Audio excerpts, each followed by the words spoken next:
Hey everyone, Jesse here again. In this video we're going to go through the phases of a player's turn.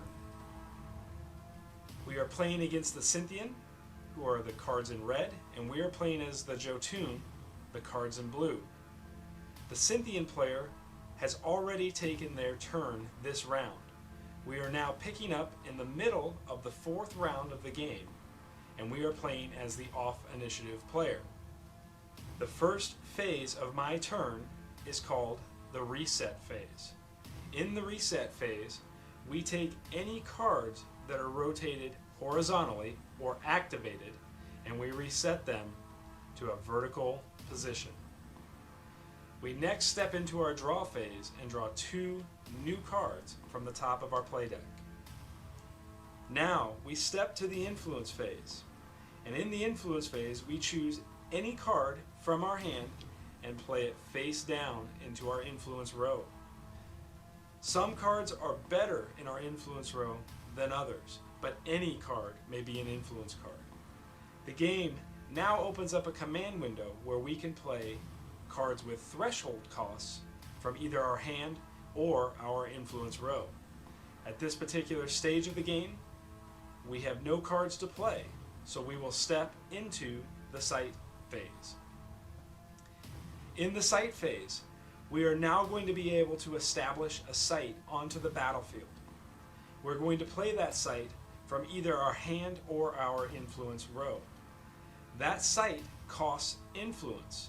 We currently have 4 influence points. This is equal to the number of influence cards in our influence row. I'm going to go ahead and establish a storm citadel into my front sight zone. There are 2 sight zones that can have sights established into them: the front sight zone and the rear sight zone. Sights behind a sight in the front sight zone are protected and cannot be the target of attacks from my opponent. However, my opponent can attack any of my front row sights.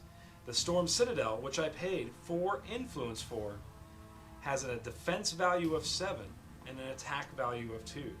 With its defense value of 7, this is an excellent card for us to play into our front sight zone.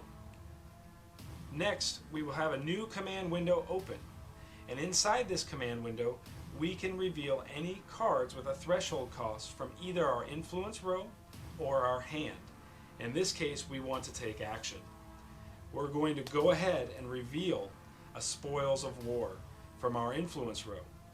When I reveal Spoils of War, it has card text that tells me what to do. In this case, it says, when you play Spoils of War, you may put 1 Sularium counter on target Jotun site you control. Each Sularium counter put on a site in this way will generate 1 additional Sularium for the controller of that site. I'm going to go ahead and put my Sularium counter on my shipyard. We are now in the Sularium phase of the turn. In the Sularium phase, we look at the upper right hand corner of each card we have in play. There is a purple Sularium icon on each card. This number next to it tells us how much Sularium that card generates for us on each turn. We add up the total number of Sularium points we currently have, which is 1, 2, 3, 4, 5 Sularium.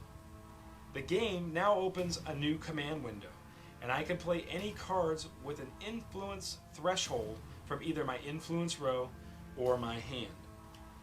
In this case, I'm going to go ahead and reveal a card from my influence row called Strength in Numbers. Strength in Numbers has a threshold cost of 4. We had already revealed a Spoils of War with a threshold cost of 2. We're still able to reveal the Strength in Numbers because we have at least 4 cards in our influence row. Strength in Numbers says Strength in Numbers is only playable during your Sularium phase. When you play Strength in Numbers, you gain X Sularium, where X is equal to the number of all Jotun combatants you control. So we originally were making 1, 2, 3, 4, 5 Sularium, but now we make 6 and 7 Sularium due to the 2 combatants we have in play. Now we'll step into the combatant phase. And in the combatant phase, we will go ahead and play a combatant that is equal to or less than the total amount of Solarium we made this turn, which was 7. I'll go ahead and play Lord Fenris the Wolf. Lord Fenris the Wolf is a combatant type 1, and there can only be one Lord Fenris the Wolf on the battlefield at any given time. Lord Fenris the Wolf has a continuous modifier that says all Jotun combatants get +1 attack, and all Jotun sites get +1 defense. Now a new command window opens, and any player may take actions at this point. However, we're going to go ahead and pass on our command window. We are now entering the attack phase of my turn. The attack phase is composed of a number of sub-steps that must be taken in a specific order. The first step is called the attacker declaration step. In this case, I declare all my attackers and choose targets for them. I'm electing to choose the Vasad Saboteur and the Cloud Falcon as a joint strike force into my opponent's Solarium mining station. Now my opponent may add a defender of his choice to the attack.